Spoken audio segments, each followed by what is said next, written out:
Most people think self-control is about resisting temptation. It's not. Self-control is the ability to delay your personality.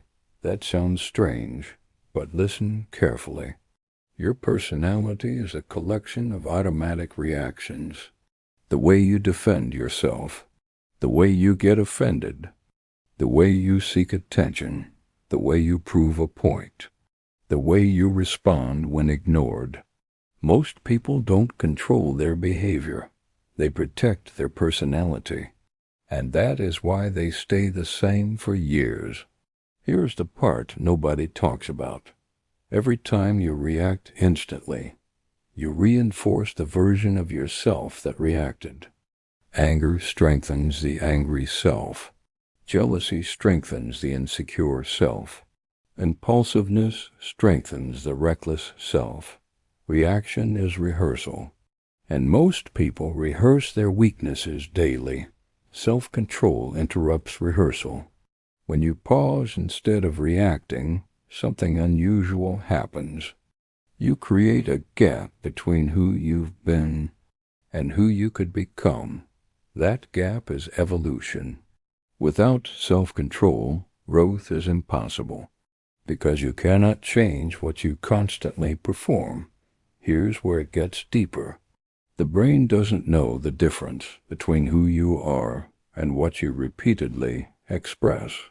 So when you say, "That's just how I am," what you're really saying is, "That's what I've practiced the most." Self-control allows you to stop practicing your lower patterns. It is not suppression. It is identity editing. And this is why it feels uncomfortable. Because when you don't react, your ego feels like it's disappearing. When you don't defend yourself, your pride feels threatened. When you don't chase validation, your insecurity feels exposed. Self-control feels like loss, but it's actually separation. You are separating from the automatic version of yourself. Now let's connect this to the previous video. We said avoidance creates bigger problems than failure. Avoidance runs away from discomfort.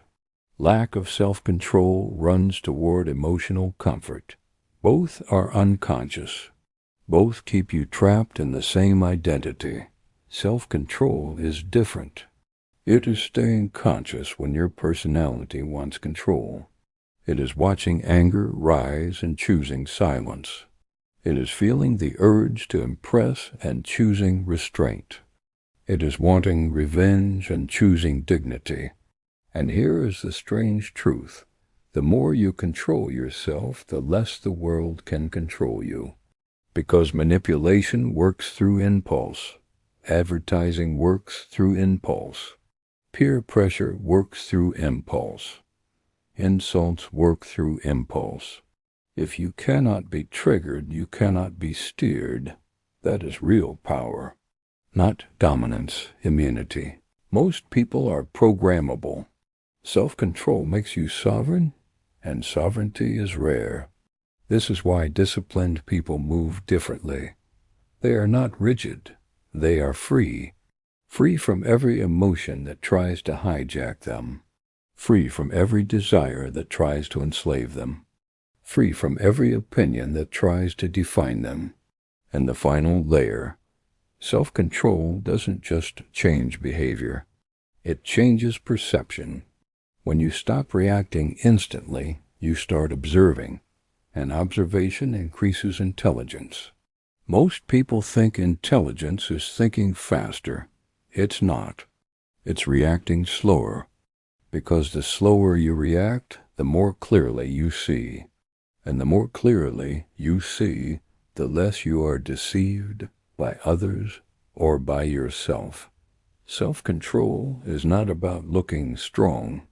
It is about becoming unmovable. So next time you feel the urge to respond instantly, pause.